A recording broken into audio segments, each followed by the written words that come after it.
Hello friends, इस video में हम बात करने वाले हैं बिहार के प्राइमरी शिक्षक भर्ती के रिजल्ट को लेकर कि क्या यहां पर बिहार सरकार बिना बीएड अभ्यर्थियों को शामिल किए बिना क्या बीपीएससी प्राइमरी टीचर का रिजल्ट नहीं जारी करेगी, इसको लेकर बात करेंगे। और कल जिस तरीके से सुप्रीम कोर्ट में बिहार सरकार की तरफ से अपनी एसएलपी को वापस लिया जाता है, तो अब यहाँ पर अगली याचिका में जो है क्या खास बात होगी कि फिर से यहाँ पर बिहार सरकार सुप्रीम कोर्ट में जा रही है कि किसी भी तरीके से बीपीएससी प्राइमरी टीचर में बीएड अभ्यर्थियों को जो है यहाँ पर शामिल जो है आपका कर लिया जाए। तो इन सभी चीज़ों को लेकर बात करने वाले हैं। बाकी जो आपकी अगली डेट मतलब अगली जो आपकी सुनवाई होने वाली है 13 अक्टूबर 2023 को, उसको लेकर भी बात करेंगे। और यहाँ पर बिहार सरकार की तरफ से अपनी याचिका को क्यों वापस लिया गया और वापस लेने के साथ यहाँ पर फिर से जो है वो सुप्रीम कोर्ट में बिहार सरकार क्यों जा रही है। और यहाँ पर जो आपका छत्तीसगढ़ का जो आपका बेंच था, उस बेंच में अपना केस जो है वो बिहार सरकार क्यों ट्रांसफर करवाना चाह रही थी कि किसी भी तरीके से बीएड अभ्यर्थियों को शामिल करके बीपीएससी प्राइमरी टीचर में किसी भी तरीके से एलिजिबल कर लिया जाए, फिर उसके बाद तुरंत डॉक्यूमेंट्स वेरिफिकेशन कराने के बाद तुरंत यहाँ पर ज्वाइनिंग लेटर दे दिया जाए,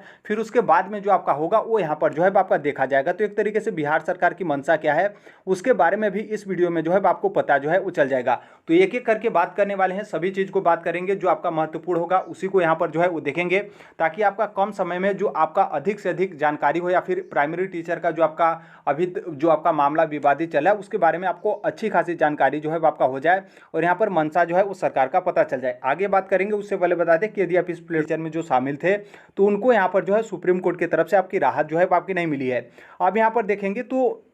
यहाँ पर आप देख सकते हैं, यहाँ पर टोटल आपका संख्या है कि 1 to 5 में टोटल 80,000 आपकी वैकेंसी थी और बीएड वाले अभ्यर्थियों की संख्या 3,80,000 है, जो कि इतना ही डीएलएड वाले अभ्यर्थियों की संख्या है। और यहाँ पर देखेंगे तो यहाँ पर आपका बोला गया कि 13 अक्टूबर को बीएड अभ्यर्थियों के मामले में सुप्रीम कोर्ट में जो है आपकी सुनवाई है, तो इसके बारे में आगे हम बात कर लेंगे। बाकी यहाँ पर वहीं जो है आपका बोला गया है, जो कि इस चीज़ को बोलने के लिए यहाँ पर बिहार सरकार क्या की थी कि 320 पेज का जो है अपनी एसएलपी जो है वो दायर की थी, जो कि इस एसएलपी में पता नहीं कौन सा ऐसा कारण हो गया कि वहां पर बिहार सरकार की तरफ से अपना वापस जो है आपका ले लिया गया। जो कि इस एसएलपी में सबसे ज़्यादा खास आपका यही था कि यहाँ पर क्या है कि जो आपका 11 अगस्त 2023 को सुप्रीम कोर्ट की तरफ से निर्णय आया था कि बीएड वाले अभ्यर्थी प्राइमरी में एलिजिबल नहीं रहेंगे, तो यहाँ पर बिहार सरकार की तरफ से बोला गया कि जो आपका 11 अगस्त वाला निर्णय है सुप्रीम कोर्ट की तरफ से, उससे पहले यहाँ पर बीपीएससी प्राइमरी टीचर का जो आपका वैकेंसी उसका प्रोसेस आपका रनिंग पे था। फिर यहाँ पर देख सकते हैं न्यूज़पेपर के थोड़ा सा बगल में, जहाँ पर आपका बोला गया कि बीएड अभ्यर्थियों के मामले में फिर से जो है सुप्रीम कोर्ट यहाँ पर जो है वो यहाँ पर बिहार सरकार जो है वो जाएगी अपनी नई याचिका लेकर, अपनी नई मतलब जो भी बात है उसको लेकर। यहाँ पर देखेंगे तो यहाँ पर आपका बोला गया कि पहली से मतलब 5वीं मतलब प्राइमरी को लेकर कि प्राथमिक शिक्षकों की बहाली में बीएड अभ्यर्थियों के मामले को लेकर सरकार फिर से जो है वो सुप्रीम कोर्ट में जाने की यहाँ पर संभावना है। फिर यहाँ पर देखेंगे तो यहाँ पर आगे आपका दिया गया कि बीएड अभ्यर्थियों के हक में एक बार फिर से जो है सुप्रीम कोर्ट जो है वो सरकार जाएगी। फिर यहाँ पर विशेष बेंच में सुनवाई के लिए जल्द ही आवेदन जो है वो करेगी, मतलब यहाँ पर विशेष बेंच में जो आपका एसएलपी है, फिर यहाँ पर राज्य सरकार की तरफ से एसएलपी आपका दायर किया जाएगा कि जल्द ही यहाँ पर सुनवाई हो और बीएड अभ्यर्थियों को किसी भी तरीके से बीपीएससी प्राइमरी टीचर में आपका शामिल जो है वो कर लिया जाए। और कल जो आपका वापस लिया गया था जो अपनी याचिका, उस याचिका के बारे में बताया गया कि यहाँ पर कुछ तकनीकी वजहों से यहाँ पर क्या किया गया कि उस याचिका को वापस लिया गया, ताकि फिर से जो तकनीकी यहाँ पर त्रुटियां हैं उसको सही करके फिर से यहाँ पर सुप्रीम कोर्ट में जो है वो राज्य सरकार जाएगी। अब यहाँ पर ये तो आपका मामला हो गया। और दूसरा यहाँ पर मामला ये थोड़ा सा छत्तीसगढ़ वाला आप देखेंगे तो आपको यहाँ पर अच्छे तरीके से क्लियर जो है आपका समझ में आ जाए कि कल यहाँ पर बिहार सरकार की तरफ से कैसे आपका चालाकी किया गया था कि बीएड वाले अभ्यर्थियों को शामिल जो है आपका कर लिया जाए। और संभवतः यदि जो आपके यहाँ पर जिस बेंच में आपकी सुनवाई हो रही थी उस बेंच पे यदि थोड़ा सा भी त्रुटि किया जाता तो मुझे पता है कि आपको विश्वास नहीं होगा, लेकिन कल यहाँ पर बीएड वाले अभ्यर्थी बीपीएससी प्राइमरी टीचर का जो आगे का प्रोसेस था रिजल्ट वाला, उसमें जो है बीएड वाले अभ्यर्थी भी जो है वो शामिल हो जाते। देखिए यहाँ पर क्या है कि आपको दो, एक तो आपका न्यूज़पेपर, दूसरा यहाँ पर जजमेंट जो है आपको देखने को मिलेगा। यहाँ पर देखिए यहाँ पर मामला यह है कि बिहार सरकार जो है वो चाह रही थी कि इस बेंच में जो है आपका यहाँ पर कल जो आपका केस ट्रांसफर को लेकर बोला जा रहा था, तो केस ट्रांसफर किस बेंच में हो, इस बेंच में। इस बेंच का मतलब यहाँ पर यह है कि ये आपका छत्तीसगढ़ का मामला है। छत्तीसगढ़ का मामला शॉर्टकट तरीके से आप यहाँ पर जो है वो थोड़ा सा ध्यान रखिएगा। छत्तीसगढ़ में यहाँ पर क्या हुआ था कि छत्तीसगढ़ प्राइमरी शिक्षक भर्ती का नोटिफिकेशन आता है। नोटिफिकेशन आने के बाद सभी लोग फॉर्म भरते हैं, डीएलएड अभ्यर्थी, बीएड अभ्यर्थी। फिर उसके बाद क्या होता है कि रिजल्ट भी जो है आपका आ जाता है, मतलब रिजल्ट भी जारी होता है। रिजल्ट जारी होने के बाद जो आपका काउंसलिंग का प्रक्रिया है, काउंसलिंग के बाद यहाँ पर फाइनल जो आपका रिजल्ट होता है वो यहाँ पर छत्तीसगढ़ की प्राइमरी शिक्षक भर्ती में सिर्फ आपका बाकी रहता है। उसी बीच यहाँ पर क्या होता है कि 11 अगस्त 2023 को सुप्रीम कोर्ट की तरफ से निर्णय आ जाता है कि बीएड अभ्यर्थी जो है प्राइमरी टीचर की वैकेंसी में एलिजिबल नहीं रहेंगे। फिर उसके बाद यहाँ पर क्या किया जाता है कि जो छत्तीसगढ़ के डीएलएड अभ्यर्थी हैं वो चले जाते हैं हाई कोर्ट। हाई कोर्ट में मतलब जो छत्तीसगढ़ का हाई कोर्ट है वहाँ पर चले जाते हैं।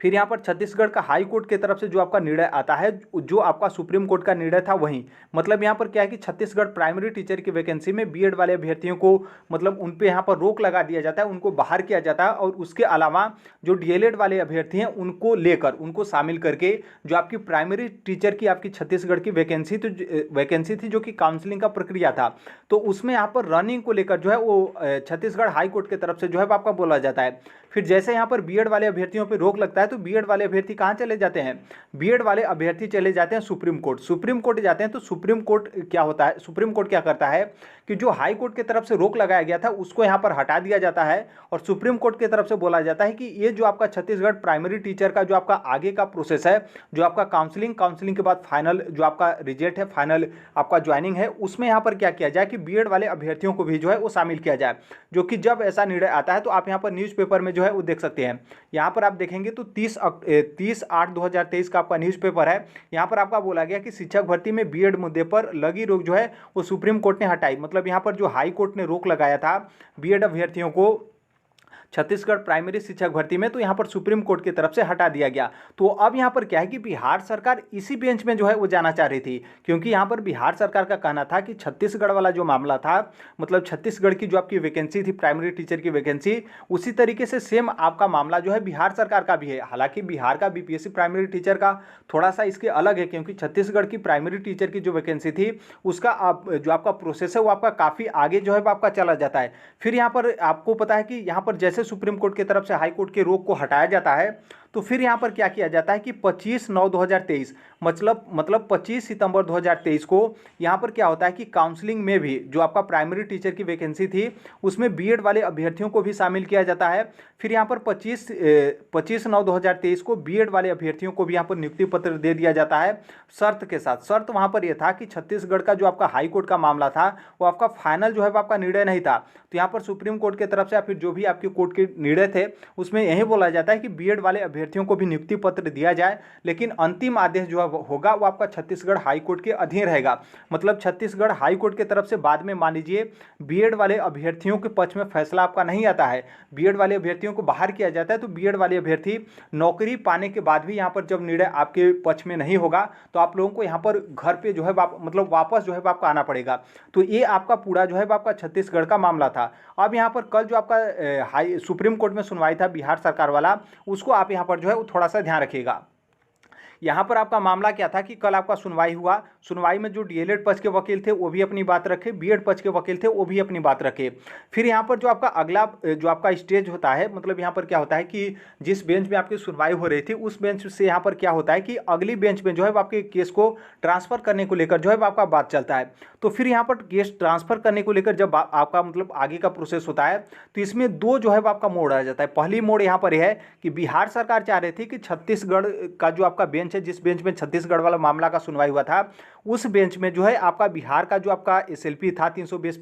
कल जो आपका सुनवाई था उसको यहाँ पर उस बेंच पे जो है आपका ट्रांसफर किया जाए। लेकिन कल जिस बेंच में सुनवाई हो रही थी तो उस बेंच के जो भी यहाँ पर जज थे उनका यहाँ पर कहना था कि हम उस बेंच में जो है इस केस को ट्रांसफर नहीं करेंगे, बल्कि इसको हम कहाँ पर ट्रांसफर करेंगे, जो आपके जस्टिस अनिरुद्ध बोस वाला जो आपका बेंच है इस बेंच पे जो है हम ट्रांसफर करेंगे। और उनका यहाँ पर कहना यह था कि ये जो आपका 2021 है, 2021 से क्या हो रहा है कि इस बेंच में ऑलरेडी आपका बीएड और डीएलएड का मामला आपका चल रहा है, और ये जो आपका जस्टिस अनिरुद्ध बोस वाला मतलब ये कौन सा बेंच है, तो वही आपका बेंच है जिस बेंच में आपका 11 अगस्त 2023 को राजस्थान के संदर्भ में सुप्रीम कोर्ट की तरफ से निर्णय आता है कि बीएड वाले क्या करेंगे कि प्राइमरी में एलिजिबल नहीं रहेंगे, चाहे आपका पात्रता हो या फिर जो है आपका शिक्षक भर्ती का एग्जाम हो। और जो आपका एनसीटी का गजट था उसको यहाँ पर जो है आपका खारिज जो है आपका कर दिया जाता है। तो ये है आपका जस्टिस अनिरुद्ध बोस वाला। और जैसे यहाँ पर बिहार सरकार को पता चलता है कि ये तो आपका केस ट्रांसफर किस में हो रहा है, जस्टिस अनिरुद्ध बोस वाले बेंच पे जो है आपका ट्रांसफर हो रहा है, तो अभी यहाँ पर क्या किया जाता है कि जो बिहार सरकार की तरफ से जो एडवोकेट थे या फिर महाधिवक्ता थे, उनके तरफ से यहाँ पर केस को जो है आपका मतलब एसएलपी को वापस जो है आपका यहाँ पर ले लिया जाता है और बोला जाता है कि फिर से हम यहाँ पर क्या करेंगे कि नए बदलाव के साथ कुछ आर्टिकल या फिर कुछ उस तरीके का साक्ष्य को लेकर हम फिर से जो है यहाँ पर सुप्रीम कोर्ट में जो है अपनी याचिका जो है दायर करेंगे। तो ये है आपका पूरा टोटल मामला। यदि यहाँ पर देखें, यहाँ पर जो आपका केस ट्रांसफर को लेकर था, यदि थोड़ा सा भी यहाँ पर क्या होता कि केस ट्रांसफर आपका छत्तीसगढ़ वाले बेंच में चला जाता, तो यहाँ पर संभावना ये भी थी कि कल यहाँ पर बीपीएससी प्राइमरी टीचर में बीएड वाले अभ्यर्थियों को जो है आपका शामिल कर लिया जाता। बाद में भले ही आपका दिक्कत हो, बाद में डीएलएड वाले केस कर देते और फिर उसमें समय लगता, कब तक आपका सुनवाई होता, वो आपका काफ़ी समय होता। तब तक यहाँ पर बिहार सरकार क्या करती कि जल्दीबाजी में रिजल्ट जारी करके, क्योंकि रिजल्ट देखिए प्राइमरी टीचर का भी आपका बनकर तैयार हुआ है, बिहार सरकार यहाँ पर जानकर जो है आप लोगों का रिजल्ट नहीं देना चाहती है, तो यहाँ पर रिजल्ट देकर डॉक्यूमेंट्स वेरिफिकेशन कराकर ज्वाइनिंग करा लेती, फिर बाद में आप केस करते रहिए। केस करेंगे तो आप सभी लोग को पता है कि डेट आपका कितना चला जाएगा, क्योंकि ये भी जो आपका बीएड और डीएलएड वाला मामला जो राजस्थान के संदर्भ में सुप्रीम कोर्ट में गया था, तो यहाँ पर आपकी सुनवाई 2021 से जो है आपका चल रही है। और यहाँ पर इसीलिए ये जो आपका बेंच में सुनवाई हो रहा था, तो वो इसलिए इस बेंच में जो है केस को ट्रांसफर करना चाह रहे थे, क्योंकि ऑलरेडी इसमें 2021 से सुनवाई चली, तो इसमें जो बीएड के पक्ष के वकील होंगे वो भी अपनी बात रखे होंगे, डीएलएड के पक्ष के जो वकील रहेंगे वो भी अपनी बात रखे होंगे। और ऑलरेडी इसमें बहुत सारे आपके ऑथेंटिक न्यूज या फिर जो भी आपके साक्ष्य हैं, जो भी आपके प्रमाण हैं, ऑलरेडी इस जो आपका जस्टिस अनिरुद्ध बोस वाला बेंच है, इस बेंच में है, तो इसलिए आपका ट्रांसफर किया जा रहा था। लेकिन जैसे यहाँ पर ट्रांसफर को पता चला,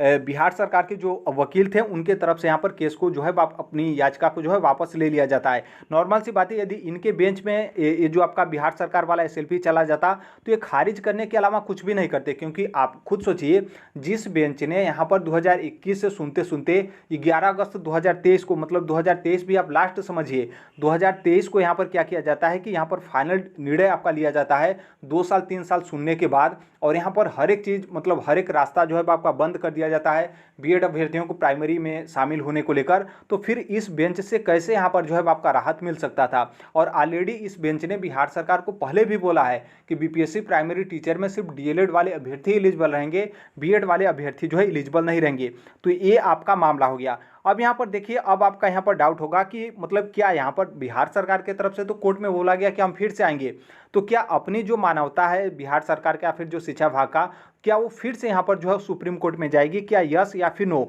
तो देखिए यहाँ पर पूरा चांस है कि बिहार सरकार अब जो है वो सुप्रीम कोर्ट में नहीं जाएगी। नहीं जाने का रीजन यहाँ पर कई रीजन है, और सबसे पहला यहाँ पर रीजन है कि देखिए, यदि बिहार सरकार सुप्रीम कोर्ट में फिर से अपनी नई एसएलपी दायर करती है, तो ये जो आपका बेंच में ट्रांसफर होगा या फिर जिस भी बेंच में आपका जाएगा, तो जो जस्टिस अनिरुद्ध बोस वाला बेंच है उसी बेंच में जाएगा, जो कि बिहार सरकार कभी भी नहीं चाहती है कि उस बेंच में जो है आपका जाए। क्योंकि उस बेंच में यदि बिहार सरकार की एसएलपी याचिका या फिर केस की सुनवाई उस बेंच में होती है, तो उस बेंच से राज्य सरकार को फटकार ही मिलेगा, हो सकता है उन पे जुर्माना भी लगे, और यहाँ पर जो याचिका है उसको यहाँ पर खारिज किया जाएगा। किसी भी तरीके से कुछ भी यहाँ पर जो आपका भावना हो या फिर आपका रोने गाने वाला हो कि बीएड वाले अभ्यर्थी इतना है, आपका कट ऑफ जो है आपका कम करना पड़ेगा, डीएलएड वाले जो अभ्यर्थी हैं उनका क्वालिफिकेशन नहीं है, वो लोग एग्जाम क्वालिफाई नहीं कर पाते हैं, कट ऑफ भी क्लियर नहीं कर पाते हैं। तो ये सभी चीज़ें जो है आपकी कुछ भी भावनाओं के आधार पर जो है आपका कोर्ट में सुनवाई आपका नहीं होगा, बल्कि जो आपका तथ्य होगा उसी के आधार पर जो है आपका यहाँ पर सुनवाई जो है आपका होता है। तो यहाँ पर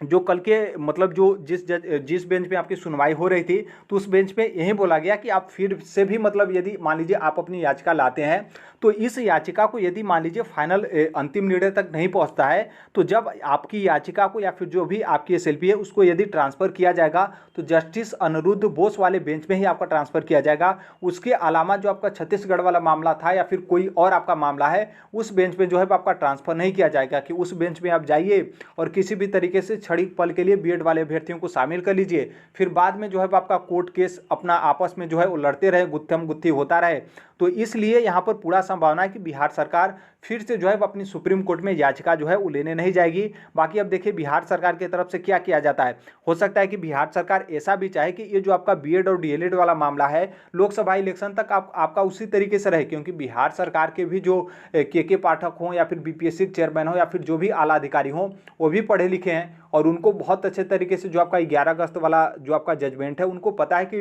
बीएड अभ्यर्थी प्राइमरी टीचर की वैकेंसी में एलिजिबल नहीं हो पाएंगे। लेकिन यहाँ पर राज्य सरकार की तरफ से यही किया जा रहा है कि लोकसभा जो अगले साल इलेक्शन है, तो उसमें जो बिहार के मुख्यमंत्री हैं उन पर किसी भी तरीके का प्रभाव न पड़े, इसीलिए बिहार सरकार की तरफ से सुप्रीम कोर्ट में याचिका जो है वो दायर की जा रही है। आप खुद सोचिए, अब तक अभ्यर्थी जो है सुप्रीम कोर्ट या फिर कोर्ट केस करने जा रहे थे, अब यहाँ पर बिहार सरकार खुद यहाँ पर लाखों रुपए जो है वो लगाकर कोर्ट में जो है केस करे। ऐसा भी मामला नहीं है कि मामले मान लीजिए कोई मामला विवादित हो और उसको राज्य सरकार यहाँ पर चाहती है कि उस मामले को जो है वो आपका शांत किया जाए। यदि इस तरीके से होता तो बहुत अच्छी बात है, लेकिन इस तरीके से आपका नहीं है, बल्कि एक तरफा आपका मामला है कि जो डीएलएड वाले अभ्यर्थी हैं वो अपना पैसा लगाएं और कोर्ट में जो है वो केस करें, अपने बड़े बड़े वकील जो है खड़े करें, लाखों रुपए जो है आपका लगे। और यहाँ पर बिहार सरकार जो बीएड वाले अभ्यर्थी हैं उनके पक्ष में खुद यहाँ पर बिहार सरकार चाह रही है कि हम अपना पैसा लगाकर सुप्रीम कोर्ट में जो है अपनी याचिका दायर करें और उनको बीएड वाले अभ्यर्थियों को शामिल जो है आपका कर लिया जाए। बाकी देखिए, एक और जो है आपकी सुनवाई है 13/10/2023 को। 13/10/2023 को ये कौन सा सुनवाई है? तो देखिए, इसकी भी सुनवाई आपका सुप्रीम कोर्ट में है, क्योंकि अभी जो आपका कल का सुनवाई हुआ था, मतलब कल जो आपका याचिका वापस लिया गया था, तो वो राज्य सरकार की तरफ से खुद बिहार गवर्नमेंट गई थी। लेकिन इसके पहले आपने देखा होगा, न्यूज़पेपर में आपने देखा होगा कि जो बीएड वाले अभ्यर्थी हैं वो जो है सुप्रीम कोर्ट में गए हैं कि किसी भी तरीके से बीएड वाले अभ्यर्थियों को शामिल किया जाए। और किसी भी तरीके का मतलब ये है कि जब आपका बीपीएससी टीचर का नोटिफिकेशन जारी किया गया था, मतलब जब आपका सुप्रीम कोर्ट का 11 अगस्त 2023 को निर्णय आया था, उससे पहले ही यहाँ पर बीपीएससी प्राइमरी टीचर का नोटिफिकेशन जारी करके जो आपका भर्ती का प्रोसेस है वो यहाँ पर आगे जो है आपका था, मतलब रनिंग पे था। बीच में आपका सुप्रीम कोर्ट की तरफ से निर्णय आया है, इसलिए यहाँ पर बीएड अभ्यर्थियों का कहना है कि बीपीएससी प्राइमरी टीचर में शामिल कर लिया जाए, फिर अगली जो आपकी वैकेंसी उसमें न शामिल किया जाए, उससे यहाँ पर कोई जो है आपका मैटर नहीं है। तो अब देखिए 13 तारीख को क्या जो है आपका सुनवाई होगा। नॉर्मल सी बात है, सुनवाई में आप पहले से भी मतलब यही सोच सकते हैं कि इनकी याचिका को जो है आपका खारिज किया जाएगा, क्योंकि यहाँ पर राज्य सरकार की तरफ से एक तरीके से समझेंगे तो भले ही आप संतुष्टि के तौर पर बोलें कि राज्य सरकार की तरफ से अपनी याचिका को वापस लिया गया है, लेकिन यहाँ पर पूरा चांस था यदि उन लोग अपनी याचिका वापस नहीं लेते तो ये जो राज्य सरकार की तरफ से याचिका थी उसको यहाँ पर खारिज किया जाता। और नॉर्मल सी बात है, किसी राज्य सरकार की याचिका को खारिज किया जाता है तो काफ़ी ज़्यादा मतलब इंसल्ट या फिर बेइज्जती जो है आपका होगा, क्योंकि अभ्यर्थियों की याचिका खारिज किया जाता है तो वो तो आपका चलता है, लेकिन यदि सरकार का ही यहाँ पर याचिका खारिज किया जाए और यहाँ पर खुद जो आपके न्यायाधीश हैं या फिर जो जस्टिस हैं वो खुद बोलेंगे कि राज्य सरकार इस तरीके से गलती क्यों कर रही है, कि अभ्यर्थी गलती करें वो तो चल रहा है, नॉर्मल सी बात है, अभ्यर्थी बीएड के हैं तो उनको चाहिए कि हम यहाँ पर एलिजिबल हों। लेकिन यहाँ पर राज्य सरकार की तरफ से निर्णय आने के बाद भी और यहाँ पर खुद बिहार सरकार को बोला गया कि आप प्राइमरी टीचर की वैकेंसी में सिर्फ डीएलएड वाले अभ्यर्थियों को शामिल करके आप अपनी भर्ती के जो आपका प्रोसेस है उसको यहाँ पर कंप्लीट जो है वो करिए। तो 13 तारीख को आप इंतजार करिए। नॉर्मल सी बात है, आपका डेट पड़ा है तो पहले से यहाँ पर हम और आप जो है वो जजमेंट नहीं कर सकते हैं, भले ही आपका कुछ भी हो, चाहे आपका याचिका खारिज किया जाए या फिर कोई अगला डेट जो है आपका मिले। तो आपका 13 तारीख को सुनवाई है। अब देखिए आपका 13 तारीख को जो है आपका क्या सुनवाई होता है। बाकी यहाँ पर देखिए बीपीएससी टीचर का जो कि माध्यमिक और उच्च माध्यमिक का रिजल्ट जो है आपका संभवतः समय पे जारी किया जाएगा, और हो सकता है बहुत सारे लोग बोले हैं कि बीपीएससी प्राइमरी टीचर का भी आपका रिजल्ट जो है वो जारी कर दिया जा सकता है। बाकी ये जो आपका उच्च माध्यमिक मतलब 11वीं से 12वीं और जो आपके माध्यमिक 9वीं से 10वीं है जो शिक्षक अभ्यर्थी उनका तो रिजल्ट अपने टाइम पर आएगा, उनको तो उनका मतलब रिजल्ट को लेकर किसी भी तरीके का समस्या नहीं है। बाकी बीपीएससी प्राइमरी टीचर का भी बोला जा रहा है कि कल जिस तरीके से आपका निर्णय हुआ था उससे यहाँ पर क्या है कि बिहार सरकार चाह रही है कि डीएलएड वाले अभ्यर्थियों का रिजल्ट बनाकर यहाँ पर जारी जो है आपका कर दिया जाए। बाकी यहाँ पर रिजल्ट आने से पहले जो आपकी बीपीएससी हो या फिर जो आपके शिक्षा विभाग के अधिकारी हों उनकी यहाँ पर बैठक जो है आपकी होगी, तो हो सकता है बैठक में ये भी आपका मामला जो है आपका क्लियर हो जाए कि बीएड वाले अभ्यर्थियों का रिजल्ट नहीं जारी आएगा और जो डीएलएड वाले अभ्यर्थी हैं वहीं यहाँ पर बीपीएससी प्राइमरी टीचर में शामिल जो है होंगे। बाकी बीपीएससी प्राइमरी टीचर को लेकर थोड़ा सा मतलब यहाँ पर लग रहा है कि थोड़ा सा आपका डिले होगा, क्योंकि अभी प्राइमरी टीचर की वैकेंसी में काफ़ी ज़्यादा जो है आपका डिले है। डिले होने का मतलब यहाँ पर पहला रीज़न तो आपका एक है कि जो अपेयरिंग वाले कैंडिडेट है उनका यहाँ पर डॉक्यूमेंट सबमिट नहीं किया गया है, और उनका जब तक डॉक्यूमेंट सबमिट नहीं किया जाता है रिजल्ट जारी करना बहुत मुश्किल होगा, क्योंकि बहुत सारे ऐसे अभ्यर्थी हैं जो बीपीएससी टीचर का एग्जाम क्वालिफाई कर लिए लेकिन सीटेट का एग्जाम जो है क्वालिफाई नहीं कर पाए हैं। पहला रीजन। दूसरा रीजन यहाँ पर है कि अभी तक आपका डॉक्यूमेंट्स वेरिफिकेशन नहीं हुआ है, और बिना डॉक्यूमेंट्स वेरिफिकेशन किए यहाँ पर सभी लोगों का मतलब यहाँ पर जो आपकी टोटल 80,000 वैकेंसी है तो इसका रिजल्ट आपका फाइनल रिजल्ट आना मुश्किल है। और यहाँ पर डॉक्यूमेंट्स वेरिफिकेशन में यदि बोला जा रहा है कि 1 लाख अभ्यर्थियों को हम क्या करेंगे कि डॉक्यूमेंट्स वेरिफिकेशन के लिए बुलाएंगे, तो इसका मतलब यह है कि पहले इन लोग का डॉक्यूमेंट्स वेरिफिकेशन कराएंगे, फिर यहाँ पर 1 लाख अभ्यर्थियों में से छांटकर सिर्फ 80,000 को यहाँ पर क्या करेंगे कि फाइनल ज्वाइनिंग देंगे, क्योंकि सीट तो आपका 80,000 ही है, तो 80,000 को ही यहाँ पर नौकरी मिलेगा। तो ये सभी चीज़ें करने में भी काफ़ी ज़्यादा जो है वो समय लगेगा। बाकी 1-2 दिन में जो है वो आपका क्लियर हो जाएगा कि यहाँ पर आगे का जो है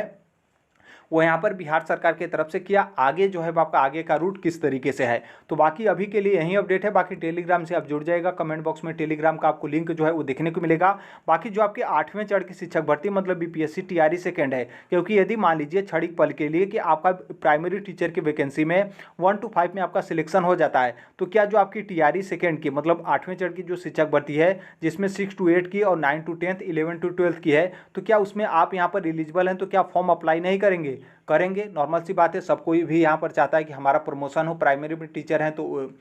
मतलब प्राइमरी में टीचर हैं तो जूनियर में बने, जूनियर में है तो माध्यमिक में बने, माध्यमिक में है तो उच्च माध्यमिक में बने। तो आप यहाँ पर इसकी तैयारी अभी से जो है करना स्टार्ट कर दीजिए, क्योंकि इसका भी नोटिफिकेशन बहुत जल्द ही जो है आपको देखने को मिलेगा। और यहाँ पर नोटिफिकेशन आएगा तो उतना समय नहीं मिलेगा आप लोगों को यहाँ पर तैयारी करने को लेकर, क्योंकि दिसंबर लास्ट तक जाते जाते किसी भी तरीके से टीआरई सेकेंड का रिजल्ट जो है वो दे देना है, क्योंकि 2024 जैसे ही आता है आपका लोकसभा इलेक्शन वैसे ही आपका आचार संहिता जो है आपका लागू हो जाएगा। तो इन सभी चीज़ों को आपको ध्यान रखना है। नोटिफिकेशन का इंतजार मत करिए, बल्कि तैयारी जो है आप करिए। बाकी बीपीएससी प्राइमरी टीचर को लेकर या फिर माध्यमिक या फिर उच्च माध्यमिक को लेकर जैसा भी जो कोई भी अपडेट या फिर सूचना आता है वो यहाँ पर इस प्लेटफॉर्म पे जो है आपको शेयर कर दिया जाता है। तो आई होप थोड़ा सा आपको समझ में आया होगा। और ओवरऑल देखेंगे तो जिस तरीके से याचिका आपका वापस लिया गया है, बहुत मुश्किल है कि बिहार सरकार जाए। हालांकि बिहार सरकार की तरफ से थोड़ा सा इशारा कर दिया गया कि हम फिर से जो है वो जाएंगे बीएड अभ्यर्थियों के पक्ष में, तो थोड़ा सा इंतजार करना पड़ेगा। और इंतजार का मतलब 13 अक्टूबर वाला इंतजार, क्योंकि उस डेट को भी आपकी सुनवाई है, तो उस दिन देखिए आपका क्या जो है आपका होता है। तो अभी के लिए यही अपडेट है। बाकी जो कोई भी अपडेट इन्फॉर्मेशन आएगा उसे हम यहाँ पर इस प्लेटफॉर्म पे शेयर कर देंगे। मिलते हैं अगले नेक्स्ट वीडियो में, तब तक के लिए thank you, bye bye, take care, all the best. Thank you for listening, God bless you all, thank you.